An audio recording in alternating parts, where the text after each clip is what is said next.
सबसे बड़े सवालों में यही है कि टैरिफ वॉर पर जो डील बनने से भारत को कितना फ़ायदा होगा, इस पर क्या डेवलपमेंट है वो समझाएंगे। एफआईज और घरेलू फंड लगातार दूसरे दिन खरीदते हुए दिखे, जोश भरेंगे।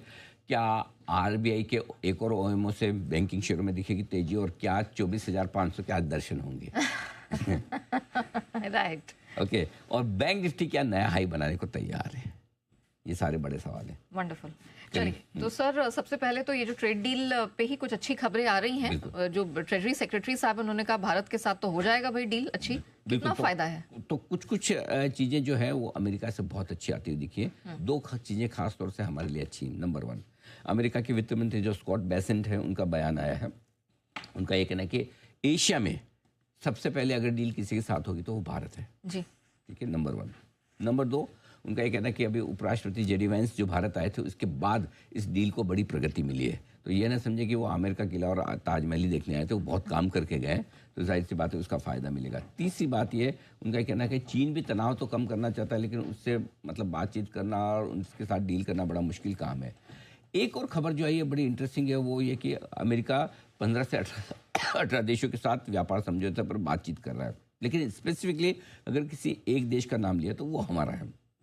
एक और स्टेटमेंट जो रॉयटर्स के हवाले से आया है, जो अमेरिका की कॉमर्स सेक्रेटरी यानी कि वहाँ के वाणिज्य मंत्री वो कह रहे हैं ऑटो इंडस्ट्री पर टैरिफ में कटौती पर विचार किया जा रहा है। कि वहाँ की जो ऑटो कंपनियां हैं अमेरिका की, जिनको ऑटो इंडस्ट्री मतलब जो पार्ट्स मंगाने पड़ते हैं वो नहीं मिल रहे हैं या महंगे मिल रहे हैं, तो जाहिर सी बात है कि वहाँ पर इस पर थोड़ा डील देने पर विचार किया जा सकता है। अब फ़ायदा कितना होगा? तो पहली चीज़ है कि टैरिफ वॉर को लेकर भारत की चिंताएं और समस्याएं धीमे धीमे कम हो रही है।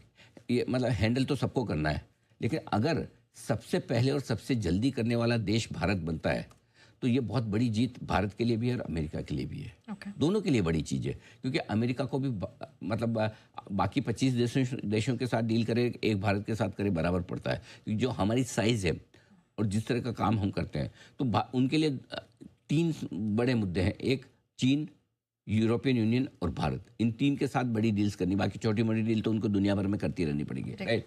चीन उनके कंट्रोल में नहीं आ रहा, यूरोपियन यूनियन ने भी अभी तक वहाँ पर खिचड़ी है, इतने सारे देश है कि आसान नहीं है। तो अगर भारत के साथ डील कर लेते तो अमेरिका के पास भी एक मुंह दिखाने के लिए है कि देखो हमने एक बड़े देश के साथ अच्छे से डील की, अगर इनके साथ कर सकते तो आपके साथ क्यों नहीं। और भारत ने क्या किया है इस बार, बिना किसी फालतू के स्टेटमेंट देने के, अमेरिका को चिढ़ाने नाराज़ करने के बजाय बोले चुपचाप बिजनेस करो ना भाई, शांति से अपना काम करो।